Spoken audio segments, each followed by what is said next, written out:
Ito muna yung pansamantala nating paglalagyan. So, i-unbox natin. Let's go!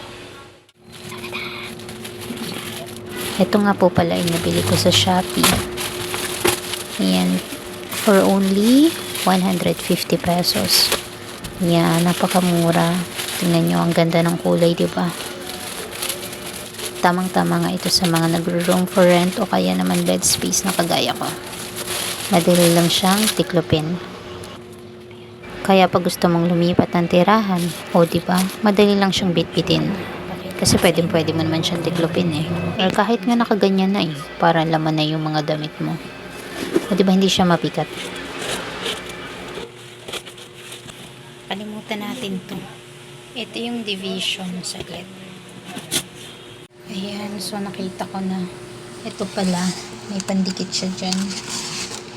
Didikit lang natin.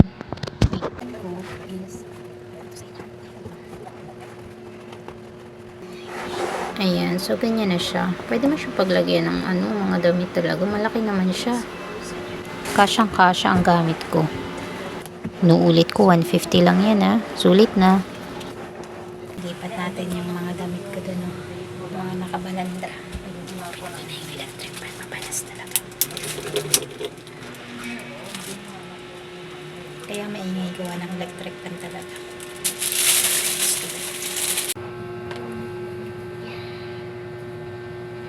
So, ayan na siya guys. Tingnan nyo. Parang sinukot sa pader. Diba? Ayan. So, dito nakalagay ang aking mga damit. Ayan. Tapos, dito naman yung mga pants. Ayan. So, wala nang pants. Nasa sampayan. Tapos, yung iba, tiim. So, ito siya. Ayan. Di ba maayos na siyang tingnan?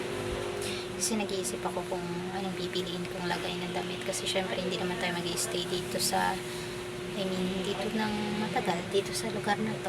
Kasi hanap tayo ng ibang pwedeng nalipatan. Yan. So, ang target ko kasi is tapusin lang yung 6 months dito.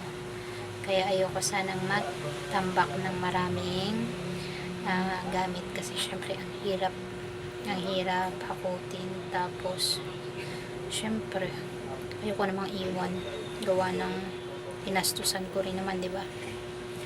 Ayun. So, yun lang muna yung binili ko. Kala mo kung ano yun lang muna yung binili ko guys kasi nagtitipid ako. Alam nyo naman ay namili ako ng mga gamit kanina. Ay gamit, hindi pala gamit, grocery.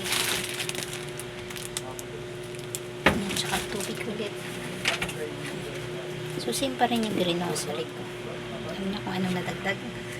Papakita ko sa inyo. Wait. Ayan. So, ito yung ating grocery. So, medyo quiet tayo today. Kasi, syempre, gabi na. So, ayan siya. So, ang ating grocery today. I'll show you. Alam mo naman kung ano. Another tissue.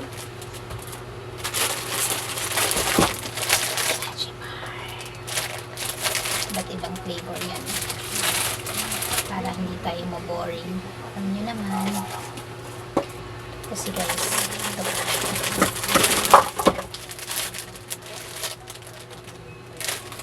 Para hindi boring.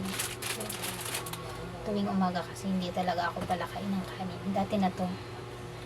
So, medyo sanay ako na hindi kumain ng kanin sa umaga. Kaya, tinapay ang ating inaalmusal. And then, namili lang ako ng gunting.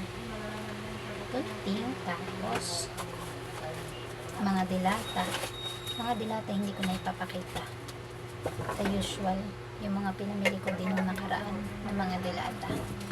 Binili ko lang today ay 8 pieces. Mga maliliit, diba? Tapos, 8 pieces. Tapos, ito mga dinagdag ko ngayon. Free kasi eh. Sayang, diba? Yan, mga noodles. Noodles. Noodles. Noodles. Noodles. Wow, noodles. Yun lang. Yun lang. Yun lang yung binili ko. Tapos tubig ulit. Tinagta. Wala na. So, nakaano lang naman ako ngayon. 690 pesos. So, pwede na yan.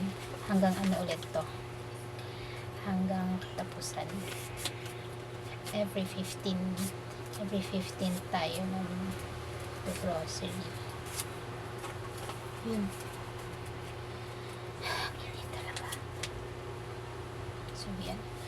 So, next week ay bibili ako ng tulugan. Ayan. So, ayan kasi, di ba? Sabi ko sa inyo, wala pa tayo dito ng kutsyon or kahit anong comforter, ganyan. Ayan, so dapat this week ako bibili. Kaya lang, medyo nag-alangan ako. Baka kasi ma-short ako. So, next week na lang bili tayo ng ano. Meron ako nagustuhan sa Shopee. Papakita ko sa inyo.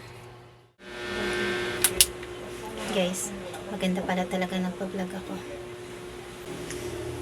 Pakita ko sa inyo. Ayan.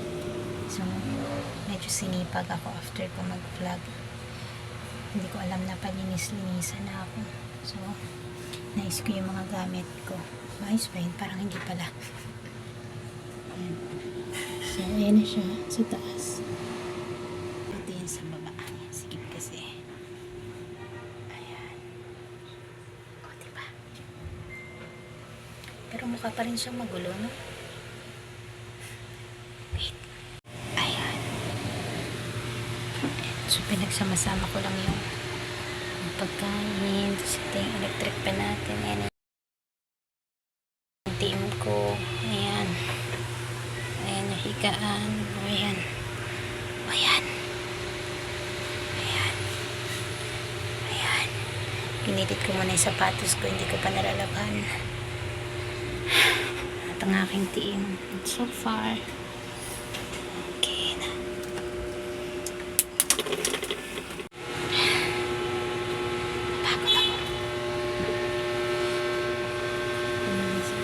So, yun lang. Totoo na to. Huwag mong kalimutang mag-like. Tsaka subscribe na rin. Bye.